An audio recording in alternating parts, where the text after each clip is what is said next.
Conmen, the most devious of all criminals. Charming, cool and calculating, they betray trust and devastate lives, yet remain a complete enigma.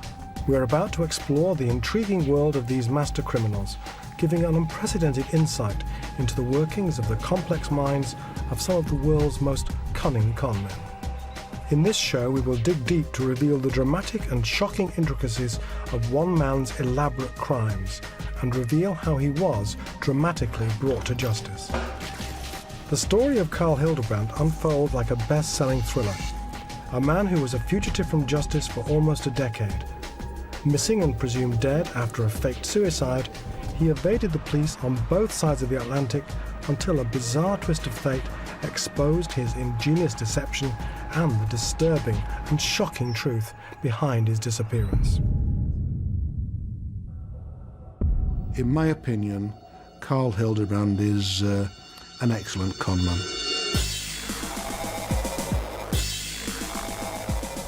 Carl Hildebrandt's family probably went through a living hell, wondering what had happened to their son. Carl's mother certainly believed that her son had committed suicide. She thought he was dead.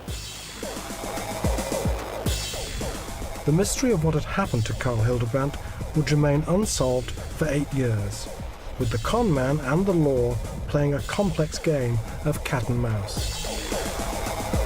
He was obviously a very determined and inventive individual, really. The police suspected that he'd gone to South Africa, but they had no idea where Carl was. I wonder whether he views himself as maybe a modern-day Robin Hood. He takes from the rich and gives to a more deserving cause himself. The story begins in South Yorkshire, England in the late 1980s. Carl Hildebrandt lived in Rotherham and was well known in his local community. Well, Carl Hildebrandt was a member of a well-established family business in Rotherham. On the face of it, a thriving business. He seemed to be very ambitious and upwardly mobile and looking for better things, I think. The Hildebrandt business was a bakery at the Tanyard in Wickersley. It was a well-known bakery business. They had 4 or 5 outlets in the Rotherham area and appeared to be quite successful, a local family bakery. What happened, as far as I can recollect, is that Carl took over the business and it ran for a short period of time after that and eventually closed down. Carl then opened a restaurant, the Waterloo Well in Whiston, which is a village just outside Rotherham. That didn't last very long either. I don't know exactly how long, perhaps a year or something like that. I don't think it was very successful. With the family business running into financial difficulties, it seemed that Carl Hildebrandt began making money by less ethical means. He was allegedly involved in a very complicated DTI scam. He was one of 6 men who were alleged to have defrauded the DTI out of a couple of £100,000 in bogus grants and various other things. Very complicated and typical of the sort of thing that Carl seemed to get involved in. The DTI scam Carl Hildebrandt was accused of was an elaborate scheme. He and 5 other men were arrested and charged with fraud. The accusation was that the men had created fictitious firms and businesses in a sophisticated scheme to fraudulently obtain almost £200,000 in government grants. Hildebrandt was released on bail, due to stand trial in 1990. With an impending court case and the prospect of a prison sentence facing Carl Hildebrandt, it seems he had no intention of standing trial. Out on bail in 1989, Carl Hildebrandt and his then-girlfriend began to put the paperwork together to dramatically flee the country before the court case and then start a new life in South Africa. Carl Hildebrandt sold his Mercedes to a finance company for £28,000. He then promptly leased the same car back from them. One of the leasing conditions was that the car did not leave the UK. However, Carl Hildebrandt did not honour the agreement. He pocketed the profit from the sale and then stole the car. He took it to Belgium. The car was placed in a container along with personal possessions in the port of Zeebrugge, ready to be taken to South Africa. Phase 1 of the plan to start a new life abroad was completed, but Hildebrandt and his girlfriend would still need more cash to start their life overseas. and it appeared they had easy access to a lot of money. He had a girlfriend at that time who worked for a Rotherham company, Nisa Escafeld, who were a distribution outlet for grocery stores. She was quite senior secretary in there, I believe. 4 cheques were stolen from a chequebook belonging to the managing director of the company. Those cheques were made out for large sums of money, and eventually that was transferred into a sum in excess of £100,000. And those cheques were used to open a bank account in Leeds. Fictitious details were used, and it was never ascertained who actually opened that bank account. Well, the police suspected that Carl had opened that bank account. That's what they thought at the time. There are a number of motives that con men employ in seeking to attain their goal. The one that we know most commonly is for financial gain, and we see this in the newspapers most often, where they've built either banks or individuals out of large sums of money. Another would be that they seek revenge or retribution because they feel they've been cheated in life and that they haven't gotten what they deserve, and they attempt to get that by conning others. I think that we can all appreciate the law of a fast buck, basically. And so there's a series of decisions that people would go through when contemplating a scam.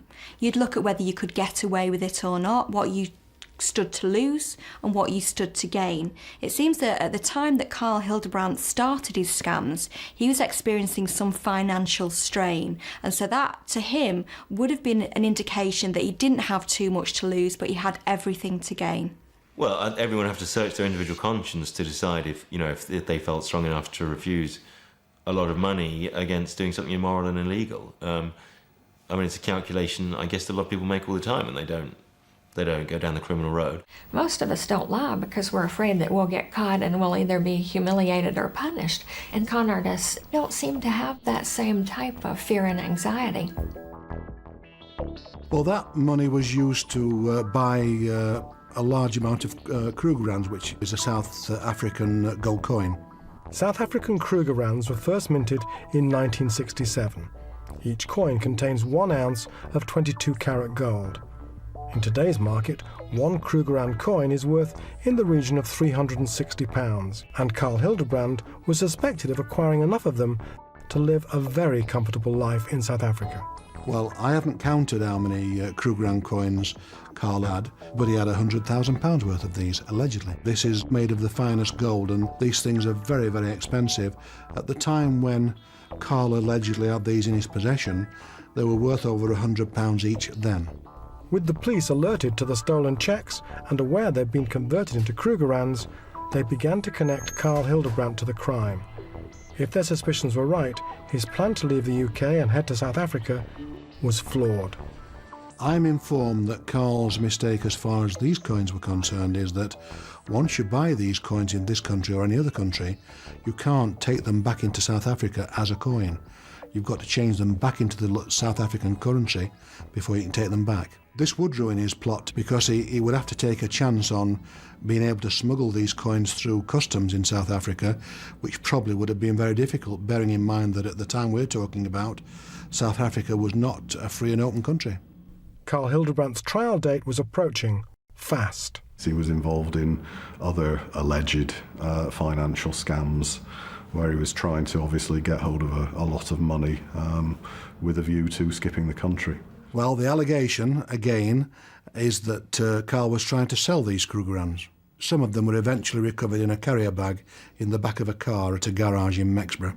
Just a few days before Carl Hildebrandt and his then-girlfriend were due to flee the UK and fly to South Africa, the police made their move and caught up with them. They were arrested and interviewed on suspicion of theft and handling stolen goods. Carl Hildebrandt was known to the police and therefore the press really because of his activities in some fairly dodgy financial dealings. Well, he was interviewed on suspicion of theft of the cheques from the Nisa Escafeld, the handling of stolen goods, which were the Krugerrands because they were the proceeds of theft of the cheques, the The car was found in Zeebrugge, so he was also interviewed for theft of that car because that car, the Mercedes car, was on finance. And they also found documentation whereby he'd had a transit van on finance and he'd actually sold that. They recovered that as well. Now arrested and charged a second time, Carl Hildebrandt was facing 2 court cases, one for the DTI scam and the second for the stolen cheques. Things were not looking good for Carl Hildebrandt. Having been charged with these offences, the girlfriend that Carl had at that time was granted bail. Carl was remanded in custody at Magistrates Court in Rotherham.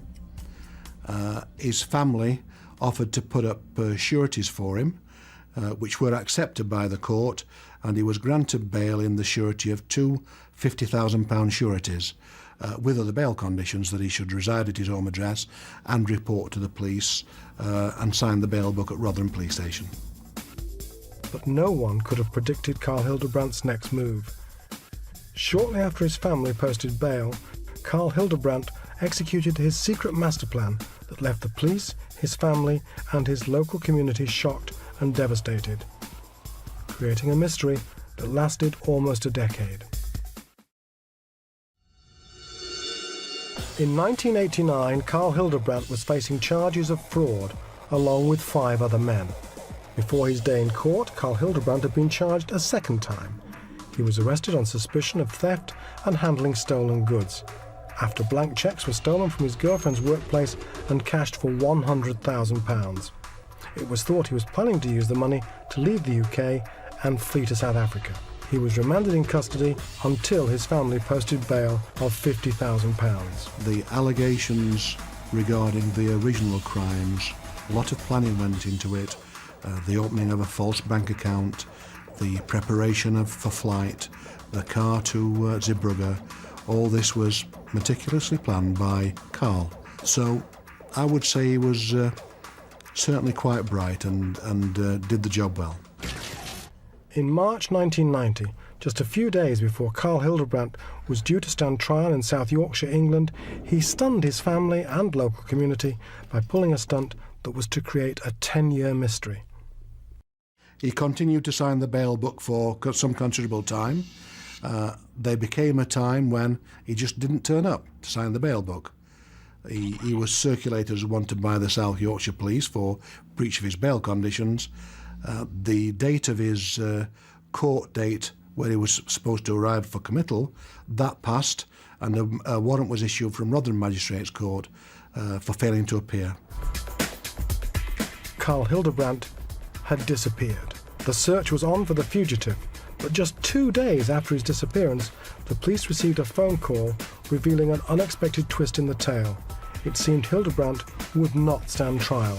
On the face of it, it appeared that Carl Hildebrandt was dead. The next thing we heard was he was due to appear in court, and the police were saying that they'd found his car in the Humber estuary. He'd hired a car, driven it into the Humber estuary, with obviously the implication that he'd committed suicide.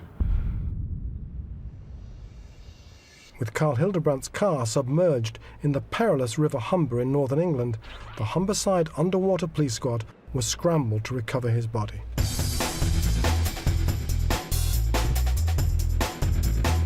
We were called out to assess the situation. Arriving at the scene, we could see a partially submerged vehicle, and at that time we could only distinguish it was red in colour. It's not common, but it's not unheard of for people to commit suicide in this fashion.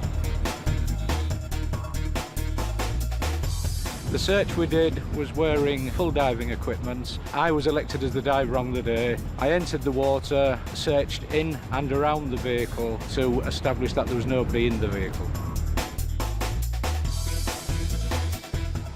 Due to the type of water, the River Humber, there's so much suspended silt. There's no visibility whatsoever once you go under the water. So it was a case of searching around the vehicle, and in this event I actually removed the vehicle registration mark and came back up to the surface to enable me to read it. I passed that information on to my colleagues on the riverbank, and they conducted a police national computer check of the vehicle registration mark. That car was traced to a car hire company in Parkgate, Rotherham, and the owner was able to confirm that Carl Hildebrandt had hired that car. The police had directly linked the submerged car to Carl Hildebrandt. But the circumstances were mysterious, and while his family grieved, the police were suspicious. No body was recovered from the river, and the question began to emerge: what had actually happened to Carl Hildebrandt? Had the man facing charges drowned himself to avoid having to go to trial, or had he faked his death? It had sort of connotations of Reggie Perrin to it, the TV series where clothes were left at the side of the river and Reggie was never seen again. He was very much missing but presumed dead, and it was very much a story out of a thriller rather than an average Rotherham crime story. It was believed that he'd tried to fool everyone into believing that he'd committed suicide. The police never ever believed that, but Carl's mother certainly did. Well, few things in life are as painful as losing a child.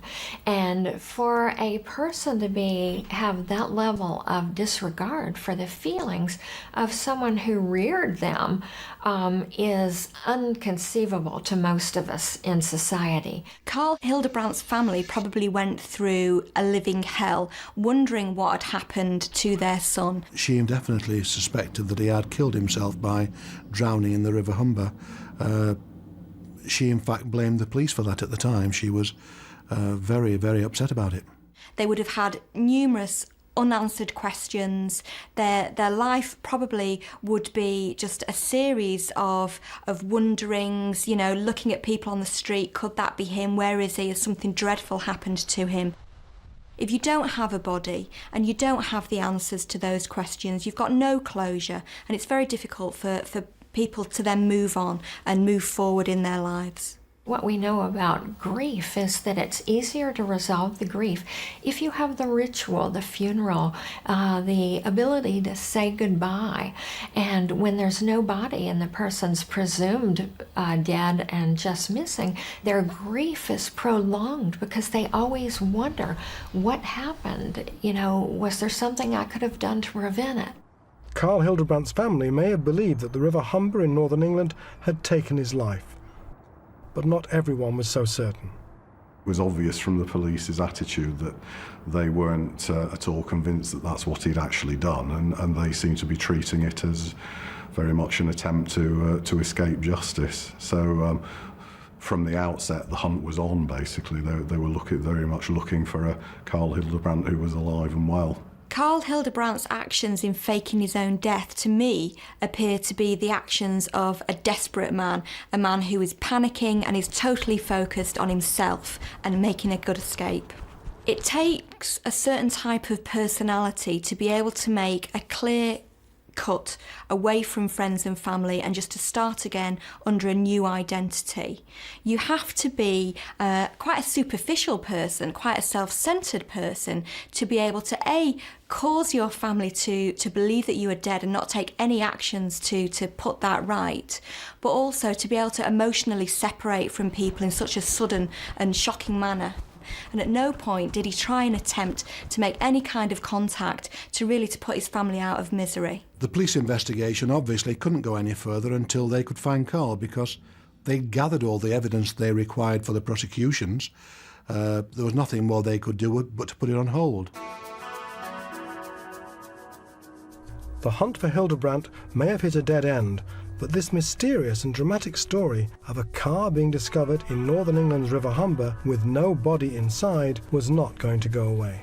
The Sheffield Star, on the anniversary of Carl's disappearance, annually ran a story about it with a photograph of Carl and where is he now, that sort of thing. Because the police never closed the case, and because they were always actively searching for him, and there were also various rumours that used to pop up. I mean, at one stage, apparently, he'd come back to see some mates and then slipped away again. I don't think that was ever proven to be the case, but it was a very strong rumour. It's the only case of its kind I've ever reported on, and not something that you would expect to report on in a court in Rotherham, basically. So, very unique. And obviously, from our point of view, you know, the local media, it was a great story. So we were obviously keen to keep it going. So we kept printing the stories quite regularly. The police were still hunting for him, reporting on the rumours. And I suspect they ran that for 7 or 8 years. In Carl Hildebrandt's absence, life in his hometown continued. In 1991, 4 of the men involved in the elaborate government fraud, allegedly with Hildebrandt, were jailed. Then, 5 years later, in 1996, Carl Hildebrandt's father died, not knowing whether his son was alive or dead. But in all this time, the police had not given up their search. Interpol had become involved in the hunt, but Hildebrandt appeared to have vanished into thin air.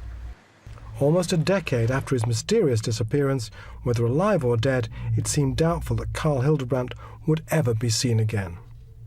That is, until a remarkable and dramatic breakthrough that came directly out of the blue, 8 years after Carl Hildebrandt's disappearance back in 1990. The real stroke of luck came one day when some bloke back from his holidays in America opened the Star, and there was a story about Carl Hildebrandt missing, presumed dead, with a photograph of him, and he realised that, hang on, I've been having a drink with that bloke, and it wasn't Carl Hildebrandt, it was Charles Staines. So told the paper, and that was that. The hunt was on again. He was quite successful until he decided to mix it with a guy from Sheffield. By pure coincidence, the police's instincts were confirmed. Rotherham's Reggie Perrin was alive.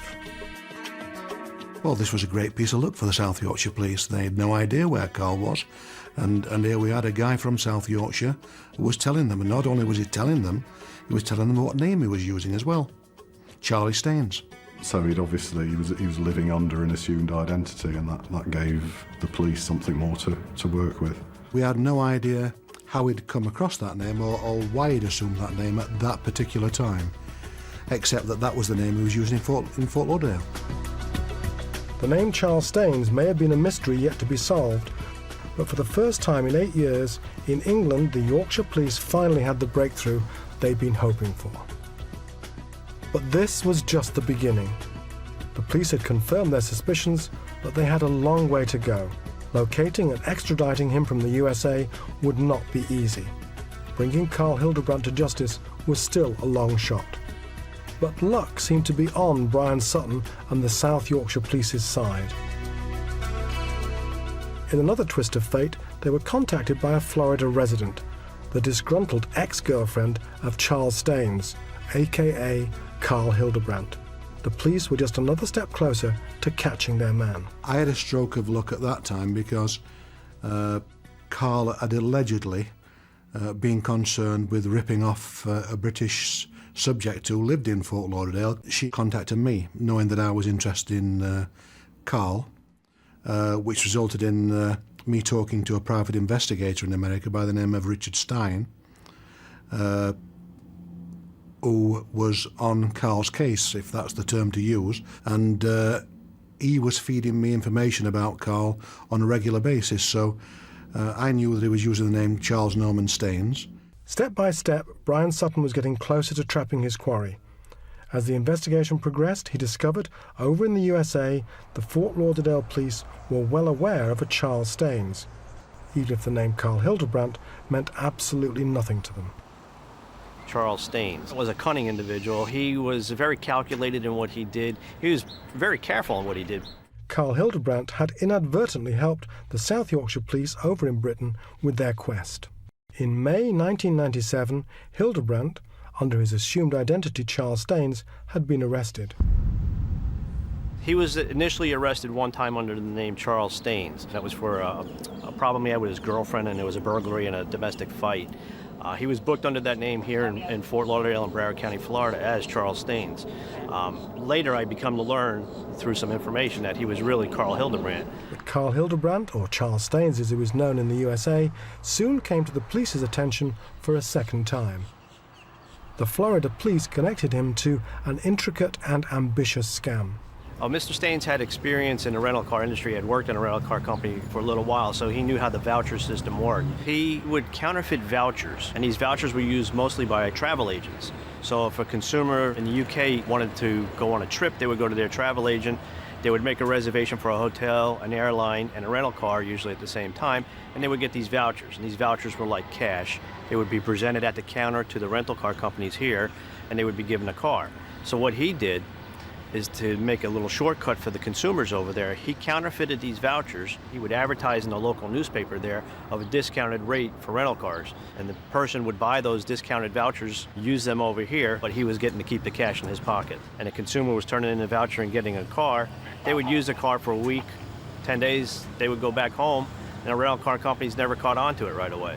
Carl Hildebrandt had an opportunity when he went to America to effectively go straight, but he didn't take that opportunity. Rather, he took the opportunity that presented itself to him through his car rental company to actually start ripping off yet another big organisation.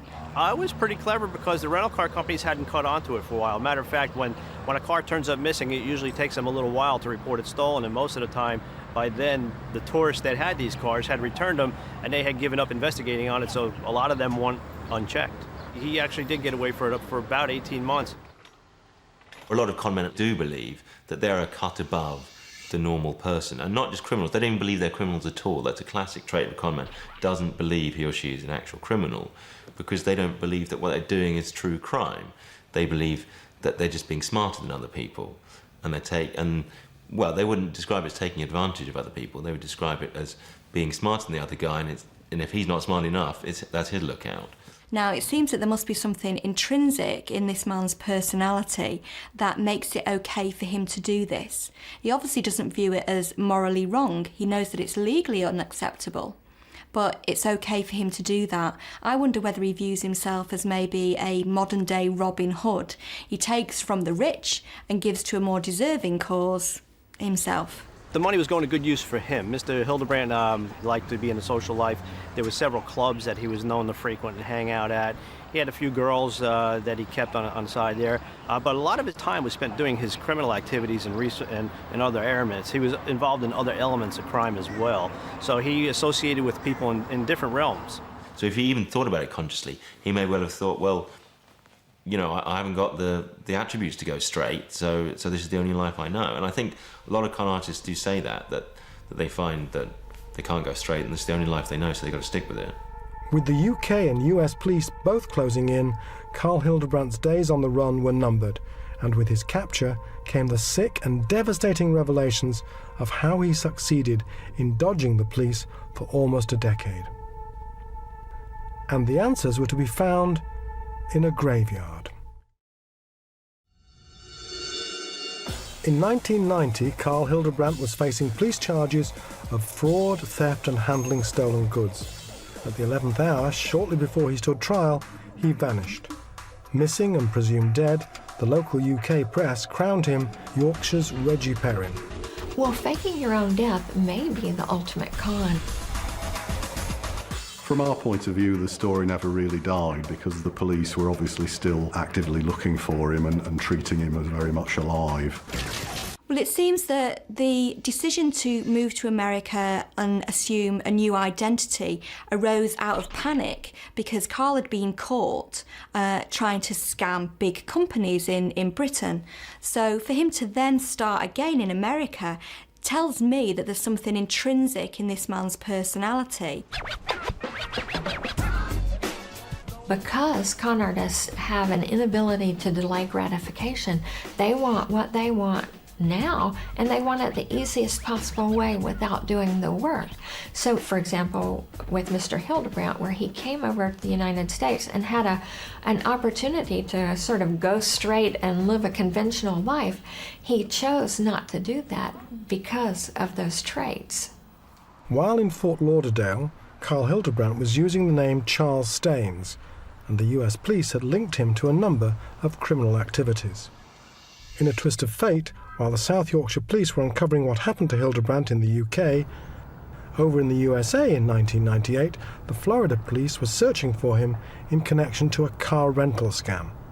The Fort Lauderdale police were on his case. A detective by the name of Russell Speece eventually arrested him. Carl was charged with criminal offences in Fort Lauderdale and remanded to Crome Detention Centre in Miami. Mr. Staines was arrested by virtue of a setup that we had done. We had some informants working that had asked to meet at a certain location, and they had invited Mr. Staines or Mr. Hildebrandt to meet at that location with this informant too. When he arrived, we were set up in many different positions with a lot of agents, and he was taken down in front of a business without any incident. With the Carl Hildebrandt file now reopened in South Yorkshire and their attention focused on Florida, the American and British police began working together. So I was told that he was a fugitive from England. So the only way to verify that was through his fingerprints. So I was able to contact the police in South Yorkshire, Detective Sutton. We corresponded back and forth. Eventually, he had sent me a copy of Carl Hildebrandt's fingerprints. The positive identification came when I sent a certified copy of Carl's fingerprints from the date when he was arrested and charged for the original offences to Russell's Feast in Fort Lauderdale. We took them to our fingerprint examiner here at the Broward County Sheriff's Office and compared them to the previous ones of Charles Staines that was arrested on his separate burglary charge. They put the two together, and sure enough, we knew we had Mr. Hildebrandt.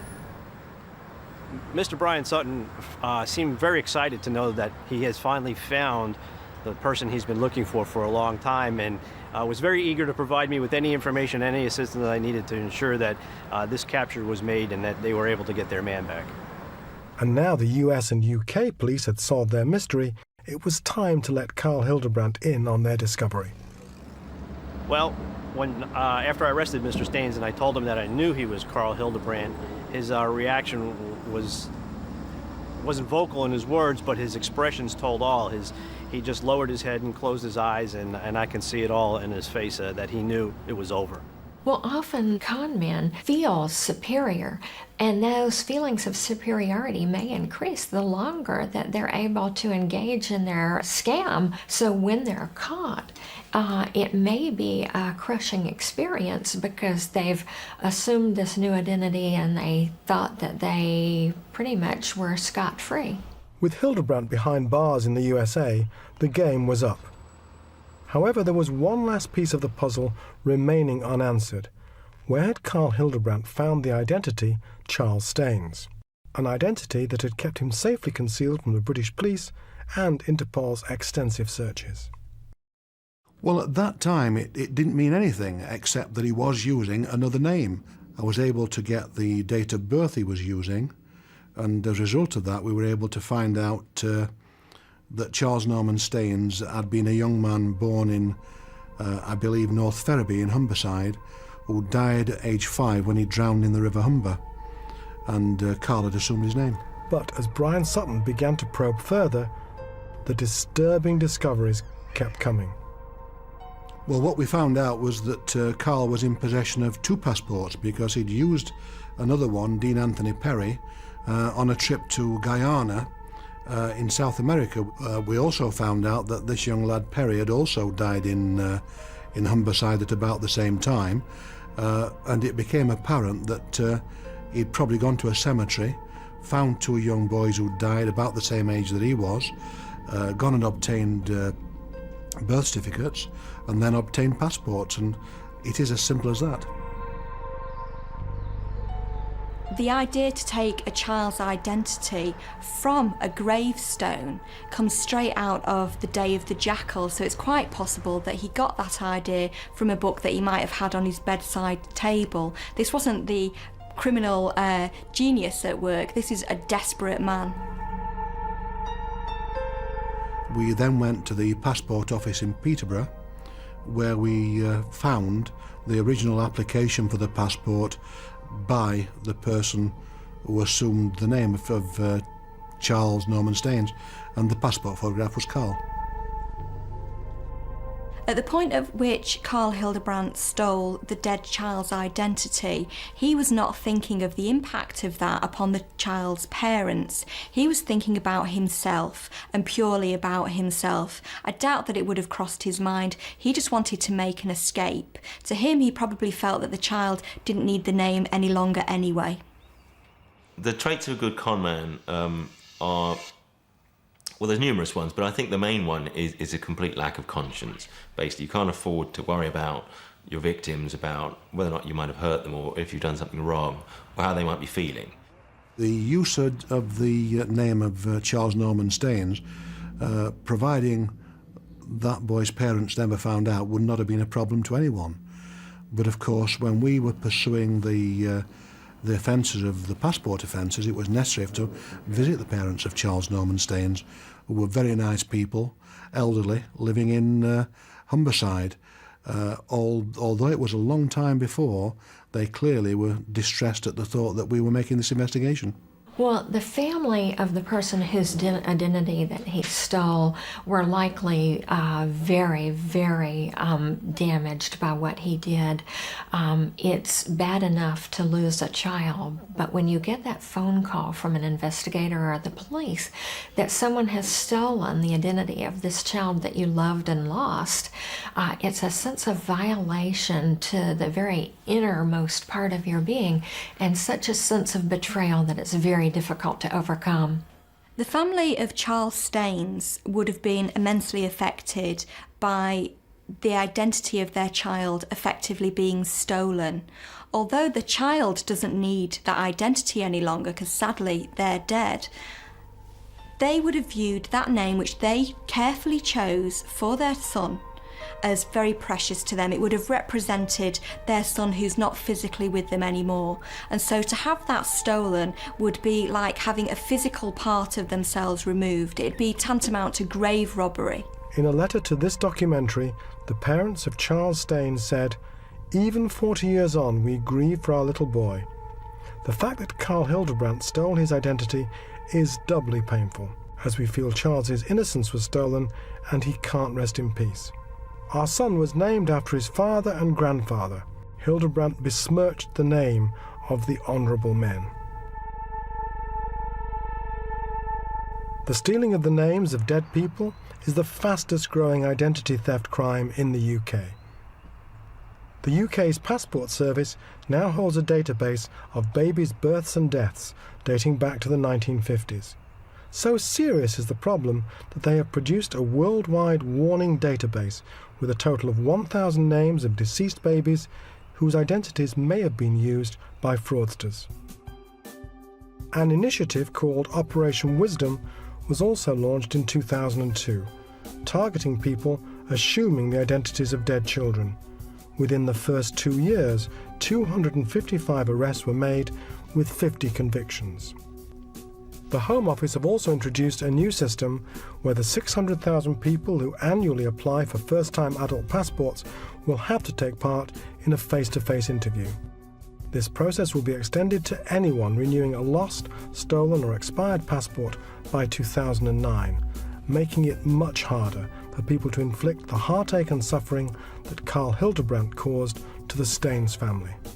What we do know is that these passports, the two passports that Carl Hildebrandt obtained, were applied for and obtained during the period that he was signing the bail book at Rotherham Police Station. So he was planning flight whilst he was on bail. It wouldn't have taken too long. I mean, I know from experience that you can fill the application form in and turn up at the passport office in Peterborough, and providing you've got the fee and you're prepared to sit and wait, they'll issue you with the passport there and then. By 1999, the long-standing mystery of Carl Hildebrandt's assumed identity and location was finally solved. But with Carl Hildebrandt in US custody due to the car rental scam in Fort Lauderdale, the police now had to work out how to get him back on British soil to face the charges that he fled from almost 10 years earlier. He stayed in jail for about a year until his trial date actually came about. The judge refused to let him out on any bond. He stayed in jail. His trial date came, and the judge decided to go ahead and release him on a condition that he get on a plane immediately to return to England to face charges that were awaiting for him there. And that was the agreement that was struck between him, his attorney, and us here. Now acquitted of the charges in the US, Hildebrandt was escorted back to the UK to finally face charges that he had fled from 8 years earlier. But no one could be prepared for what was to happen when he finally faced justice. Carl Hildebrandt's story reads like a bestseller. He faked his own death and then stole a dead child's identity to avoid standing trial in 1990 on charges of handling stolen goods and fraud. Missing and presumed dead, Carl Hildebrandt fled the UK and started a secret new life overseas. By the time the police found the car in the River Humber, it's possible that Carl had already gone. We're not certain because we have no recollection of where he went from and to, but he could have already gone by then. It was almost 10 years after his mysterious disappearance that the police finally caught up with him in the USA. Carl Hildebrandt was using the name Charles Staines, but despite the intricate planning to escape justice in the UK, on the other side of the world, Rotherham's Reggie Perrin was still getting himself into scrapes with the police.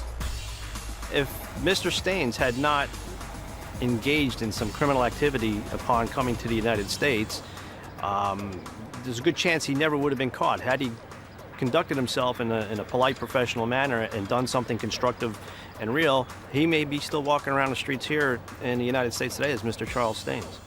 The allegation came over that he'd been arrested in Mobile initially for some sort of car crime. They bailed him and he'd done a runner again. He eventually got arrested by the police at Fort Lauderdale, a detective there by the name of Russell Spies, who dealt with him for offences connected with cars. Was I surprised he was wanted in the UK? Not really, because I've heard so many stories in my 27 years in law enforcement, but it was just amazing that I actually got involved in a case like this, and it was quite intriguing once I heard the details of what had happened over there, and I thought, well, this is going to be a decent case to work, and it turned out it was. The judge said and agreed with his attorney and our prosecutor that he would be released now only to get on a plane to fly back to England to face the charges that he had to face there. With the UK and US police working together, August 1999 finally saw all their hard work pay off. He'd already served about 12 months in custody.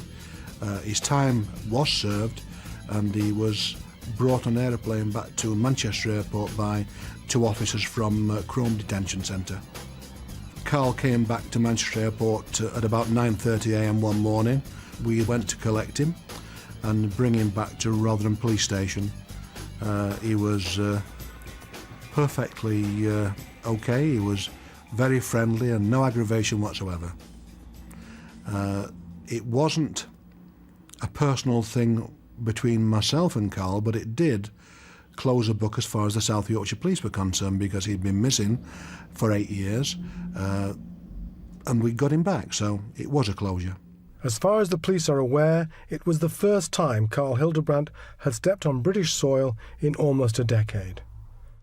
Now home, the family who believed he had drowned when his car was found in the River Humber had their son back. For somebody who's got a very rich life and has got close attachments to their friends and family, the thought of actually faking their own death would be unthinkable. I think the fact that Carl was able to do this tells you that this is somebody who has got very superficial attachments to other people, is maybe very egocentric and really just focused on himself. I don't know whether Carl ever contacted his mother during the 8 years he was on the run, but what I do know is that when we did eventually bring him back to Rotherham, she came and complained that we hadn't informed her that we got him, and that she still thought he was dead. So the suggestion is he'd never contacted his mother or his sister. She was very distraught. She would have to be a very good actress to convince the police that she was acting, and I believe she was genuine. She thought he was dead. And with Rotherham's Reggie Perrin back in the UK, it was time for him to face justice. Ironically, most of the previous charges that he had spent so much effort and energy evading were dropped. Carl Hildebrandt was charged with theft, passport offences, perverting the course of justice, and failure to answer bail. When we got him back, a decision was made by the Crown Prosecution Service that they could not proceed with the original offences of theft of the cheques. The law had changed during the 8 years, and it was now apparently not possible to steal paper cheques. So they decided not to proceed with that, or the handling of the Krugerrands.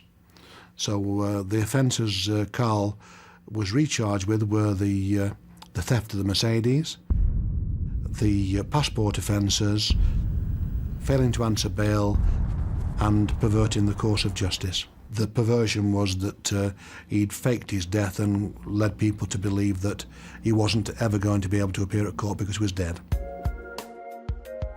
In April 2000, 8 months after returning to the UK, Carl Hildebrandt stood trial, facing 8 criminal charges, although the prosecution did not pursue the charge of perverting the course of justice. At the trial, the judge, Peter Baker, described the case as a fascinating and bizarre story. He said that Hildebrandt's story read more like a novel than a criminal case. Carl Hildebrandt's mother said, "We'll all be happy when it comes to an end. It's gone on too long." After disappearing in 1990, leaving his friends and family to believe he had been lost to the River Humber in northern England, it is thought that Hildebrandt spent time in South Africa before setting up residency in the USA.